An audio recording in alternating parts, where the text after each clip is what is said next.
आप सभी को मेरा प्रणाम, आपका स्वागत है।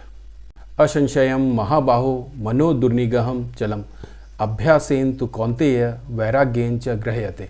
श्री कृष्ण कहते हैं कि हे कौन्तेय, तुम्हारे इस कथन में कोई संशय नहीं है कि मन की चंचलता किसी भी प्रकार बस में आने वाली नहीं है, परंतु अभ्यास और वैराग्य द्वारा इसे बस में किया जा सकता है। अब अभ्यास कैसा होना चाहिए? तो पहला, दीर्घ होना चाहिए, लंबी समय अवधि के लिए होना चाहिए। दूसरा, उसमें निरंतरता होनी चाहिए। तीसरा, उसमें श्रद्धा होनी चाहिए। श्रद्धा का अर्थ होता है जब व्यक्ति किसी के प्रति संपूर्ण समर्पण के साथ सम्मान और विश्वास से भर जाता है, तब उसे श्रद्धा कहते हैं। और चौथा है, अभ्यास में दृढ़ निष्ठा होनी चाहिए। अब वैराग्य का क्या अर्थ होता है? क्या सब कुछ त्याग कर चले जाना ही वैराग्य होता है? अरे नहीं, श्री कृष्ण तो युद्ध क्षेत्र में वैराग्य की बात कर रहे हैं, तो इसका अर्थ सब कुछ त्यागना कैसे हो सकता है? महादेव को भी देखिए, वह तो बैरागी भी हैं और गृहस्थ जीवन में भी हैं। वास्तव में बैरागी का अर्थ राग का पूर्ण रूप से त्याग होता है। जब व्यक्ति राग से पूर्ण रूप से निवृत्त हो जाता है, तब वह इस संसार की किसी भी चीज की मोह माया एवं आसक्ति में बनता नहीं है और अपने लक्ष्यों को प्राप्त करता है, सफल होता है। वह पूर्ण रूप से संतुलित, एकाग्र और स्थिर हो जाता है। महर्षि पतंजलि ने भी योग दर्शन में समाधि अथवा कैवल्य की स्थिति को प्राप्त करने के लिए अभ्यास और वैराग्य की ही साधना बताई है। जब व्यक्ति साधना की ओर अग्रसर होता है, तब उसे अनुशासन का पालन करना होता है। इसे अष्टांग योग में बताया गया है। यह अष्टांग योग कोई ज्ञान का विषय नहीं है, यह तो पूर्ण अनुशासन है। यदि आप अनुशासन का पालन करेंगे तभी सफल होंगे।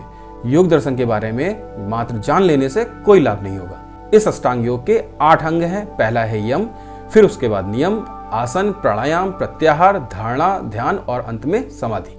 योग के इन 8 अंगों में यम और नियम मनुष्य के नैतिक विकास के लिए बहुत महत्वपूर्ण है। ये मनुष्य के अंतःकरण की मलिनता को दूर करके प्रेम, सौहार्द और सात्विकता के भाव में वृद्धि करते हैं। इससे व्यक्ति की आत्मिक शक्ति का विकास होता है। महर्षि पतंजलि ने साधना में प्रवेश से पहले व्यवहार को परिष्कृत करने की शिक्षा दी है। यम अष्टांग योग की प्रथम सीढ़ी है, जिसके द्वारा हम अपने व्यवहार को शुद्ध करके साधना में प्रवृत्त हो सकते हैं। योग दर्शन में 5 यमों का वर्णन किया गया है। पहला यम है अहिंसा, अर्थात मन, वचन और कर्म से किसी भी प्राणी को किसी भी प्रकार से दुख नहीं देना, किसी भी प्राणी का अपमान न करना, उन्हें कष्ट न देना एवं किसी से द्वेष भाव न रखना, अर्थात किसी भी प्रकार की हिंसा न करना, ना तो स्वयं द्वारा, ना किसी को आज्ञा देकर करना और न ही किसी अन्य के करने पर उसका समर्थन करना। मन, वचन और कर्म से तात्पर्य है कि हमें अपने मन में किसी के प्रति द्वेष भाव, कुविचार, किसी भी प्रकार का घृणा का भाव रखना भी एक प्रकार की हिंसा ही है। बुद्धि द्वारा किसी भी प्राणी को किसी भी प्रकार का कष्ट न देना बौद्धिक या मानसिक अहिंसा होती है। वचन से तात्पर्य है वाणी द्वारा अपशब्द कहना, कटु वचनों से किसी का अपमान करना, किसी को मारने का निर्देश देना, किसी को अनिष्ट करने के लिए प्रोत्साहित करना आदि वाचिक हिंसा है। अतः साधक को इन सभी कृत्यों का पूर्ण त्याग करना चाहिए।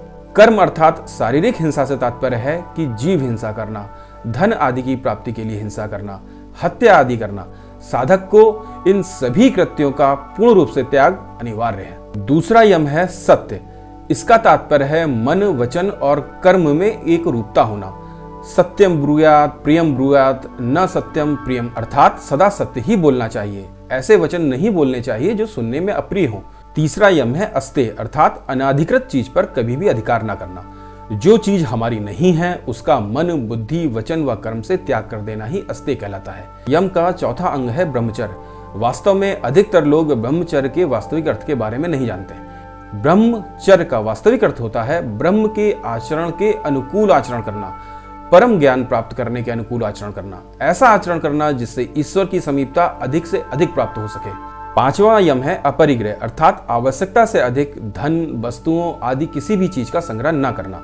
यदि साधक इस यम का पालन करता है तो वह लोभ, लालच, मोह, ईर्ष्या, घृणा, छल कपट आदि से बचा रहता है। उसकी बुद्धि में कभी दोष नहीं आता। इस प्रकार यम का पूर्ण पालन करने से व्यक्ति का चरित्र पूर्ण रूप से शुद्ध हो जाता है एवं व्यक्ति में अच्छे संस्कारों का उदय होता है।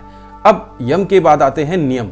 नियम हमारे जीवन की कार्य पद्धति में बदलाव लाते हैं, सुधार लाते हैं तथा अनुशासन में रहना सिखाते हैं। ये नियम हैं शौच, संतोष, तप, स्वाध्याय और ईश्वर प्राणिधान।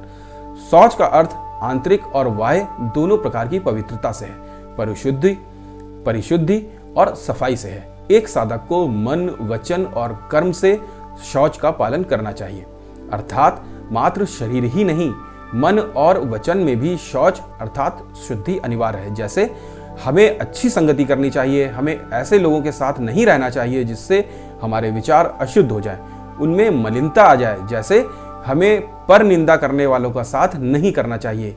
ईर्ष्या, अभिमान, घृणा आदि ये सब मन के मल होते हैं, इन्हें आंतरिक मल कहा जाता है। इसलिए इन मलों को दूर करने के लिए हमें सत्संग, ध्यान और साधना आदि करनी चाहिए। इससे मन के मल दूर होते हैं। इसे ही आंतरिक शौच कहते हैं। इससे हमारा अंतःकरण शुद्ध हो जाता है। दूसरा नियम है संतोष। जब आवे संतोष धन, सब धन धूलि समान। वास्तव में जिसके पास संतोष है वही साधना में प्रवृत्त हो सकता है। जहाँ लालसाएं व इच्छाएं नहीं होती वही व्यक्ति सुख से रहता है। जहाँ संतोष होता है वहाँ राग, द्वेष, छल कपट आदि नहीं होता। संतोषी व्यक्ति विपरीत परिस्थितियों में भी धैर्य से काम लेता है। संतोषी व्यक्ति में कोई मनोविकार नहीं होता है। ऐसी स्थिति में वह सदैव आत्मिक शांति का अनुभव करता है। नियम का तीसरा अंग है तप। हालांकि हम तप, स्वाध्याय और ईश्वर प्राणिधान के बारे में पहले के एपिसोड में बता चुके हैं, फिर भी एक बार पुनः बता देते हैं। तप का तात्पर्य है उचित रीति से और उचित अभ्यास से शरीर, इंद्रियों, प्राण और मन को वश में करके सभी प्रकार के मानसिक और शारीरिक कष्टों को सहते हुए, द्वंद्वों को सहते हुए, सहर्ष स्वीकार करते हुए अपने लक्ष्य की प्राप्ति के लिए अपने मार्ग पर दृढ़ रहना, डटे रहना, यही तप है। नियम का चौथा अंग है स्वाध्याय। स्वाध्याय से तात्पर्य है महापुरुषों के जीवन का अध्ययन करना, वेद, उपनिषद, दर्शन आदि शास्त्रों का न केवल अध्ययन करना अपितु उनका चिंतन भी करना, जिससे व्यक्ति के न केवल ज्ञान में वृद्धि हो अपितु उसकी आत्मिक शक्ति में भी वृद्धि हो, क्योंकि तभी हमारे जीवन में उच्च विचारों का, उच्च गुणों का एवं उच्च प्रवृत्तियों का समावेश होता है। नियम का पांचवा अंग है ईश्वर प्राणिधान, जिसका अर्थ है मन, वचन, कर्म एवं बुद्धि से अपने सभी कर्मों को ईश्वर को अर्पण कर देना, अर्थात मन, वचन, कर्म व बुद्धि से ईश्वर के प्रति संपूर्ण समर्पण ही ईश्वर प्राणिधान कहलाता है। योग में ये यम और नियम ही अनुशासन कहलाते हैं। अब आता है आसन। पतंजलि के योग दर्शन के अनुसार आसन का अर्थ है स्थिर सुखम आसनम, अर्थात जिस स्थिति में स्थिर और सुखपूर्वक बैठा जा सके वह आसन है। हम लोग टीवी आदि में जो आसन पतंजलि योग के नाम से देखते हैं वो पतंजलि के आसन नहीं है, वे हठ योग हैं। अब सोचिए वकासन में सुखपूर्वक कैसे बैठेंगे, वृश्चिकासन में सुखपूर्वक कैसे बैठेंगे, यह सब मिथ्या जानकारी है। पतंजलि के अनुसार पद्मासन, स्वस्तिकासन, भद्रासन आदि आसन स्थिरता व सुख देने वाले हैं, अर्थात उपासना आदि में स्थिरता और सुखपूर्वक बैठा जा सकता है। तो हमें ऐसे ही आसनों का प्रयोग करना चाहिए, अन्यथा साधना, उपासना आदि में अधिक देर तक बैठना संभव नहीं हो पाएगा। तो आज यहीं तक रखते हैं, शेष अष्टांग अगले भाग में पूर्ण करेंगे, अन्यथा वीडियो लंबी हो जाएगी। आप सभी मित्रों से निवेदन है कि वीडियो को लाइक और शेयर करें, कमेंट करें और चैनल को सब्सक्राइब करें, घंटी अवश्य दबा दीजिएगा। तो आज के लिए बस इतना ही। जय हिंद, वंदे मातरम।